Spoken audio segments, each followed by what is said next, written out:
আসসালামু আলাইকুম রহমতুল্লাহ বারাকাতু। যারা ইউরোপ থেকে ওমরা যাওয়ার নিয়ত করতেছেন এবং বুঝতে পারতেছেন না যে আসলে কোথা থেকে শুরু করবেন, তাদের জন্য আসলে দুটো কথা। নাম্বার ওয়ান হচ্ছে, আপনি আসলে সময়টা ঠিক করুন যে এক্স্যাক্টলি আপনি কখন যেতে চাচ্ছেন, এটা আপনি ঠিক করেন। এটা বিমানের ভাড়ার উপরে ডিপেন্ড করবে না, বা আপনি কখন ছুটি পাবেন কাজের জায়গা থেকে, বা আপনি যদি ব্যবসায়ী হন কোন সময় আপনার গেলে সুবিধা হয়। আসলে এই বিষয়টা না মাথায় রেখে আপনি সরাসরি একটা সময় সিলেক্ট করুন। যেমন ধরেন আপনি জানুয়ারির প্রথম দিকে যাবেন, হ্যাঁ।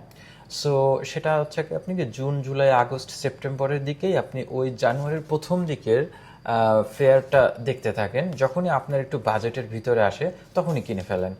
আপনি যদি জানুয়ারিতে যাবেন, অথচ আপনি 4-5 মাস আগে চিন্তা করেন যে কোন মাসে আপনার ফেয়ারটা একটু কম হবে, আপনি সেই মাসে যাবেন, আসলে এটা একটু অনুচিত হয়। কারণ আপনি প্রথমে নিয়ত করেন যে আপনি ওমরা যাবেন, দ্বিতীয়ত হচ্ছে আপনি কখন যাবেন এটা তখনই নিয়ত করে ফেলেন যে আমি জানুয়ারির এই টাইমটা আমি যেতে চাচ্ছি। এটা আপনার সাথে অনেক সময় দেখা যায় যে কারো ডকুমেন্টে কিছু প্রবলেম থাকতে পারে, যেমন এক্সপায়ার থাকতে পারে, বা কারো কাজের ক্ষেত্রেও একটু সুযোগ সুবিধা বেশি পাওয়ার সুবিধা থাকে। যেমন জানুয়ারিতে ইউরোপে আসলে কাজ অনেক কম হয়, তখন ছুটি পাওয়া অনেক সহজ হয়। এটা যদি আপনার ফ্যাক্ট থাকে, কিন্তু তারপরও এই সময়টা আপনি সিলেক্ট করবেন অন্তত পক্ষে 6 মাস আগে, যে আমি ওই সময়টাই যেতে চাচ্ছি। এবং প্লেন ফেয়ারটা আমাদের জন্য ওই সময় দেখতেও সুবিধা হয়। আর যে আপনি যেহেতু একটু লম্বা সময় পাচ্ছেন, আপনি ওমরার খরচটা কিন্তু আপনি কিস্তিতে দিতে পারতেছেন। অর্থাৎ প্রথমে প্লেনের ভাড়া, তারপরে ভিসা, তারপরে হোটেল, তারপরে ইন্টারনাল ট্রান্সপোর্ট, তারপরে জিয়ারা, অর্থাৎ প্রত্যেকটা খরচ কিন্তু আপনি ডিভাইড করতে পারতেছেন, যেটা আপনার অর্থনৈতিকভাবে সুবিধা। সো আজকে এই পর্যন্তই।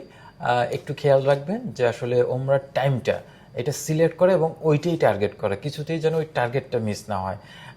কারণ হচ্ছে যখন দাম কম থাকবে তখন যাব, এটা করলে আসলে ওমরার নিয়েতে আসলে নিয়তটা একটু হালকা হয়ে যায়। আপনি প্রথমে নিয়ত করেন যে আমি ইনশাল্লাহ আগামী জানুয়ারিতে বা ফেব্রুয়ারিতে বা মার্চ, আপনার যেটাই সময় হয়, ইনশাল্লাহ আমি ওই মাসে ওমরা করতে যাব। এটা নিয়ত করে আল্লাহর কাছে দোয়া করে, ইনশাল্লাহ আল্লাহ তালা আপনাকে সহজ করে দেবে। ধন্যবাদ।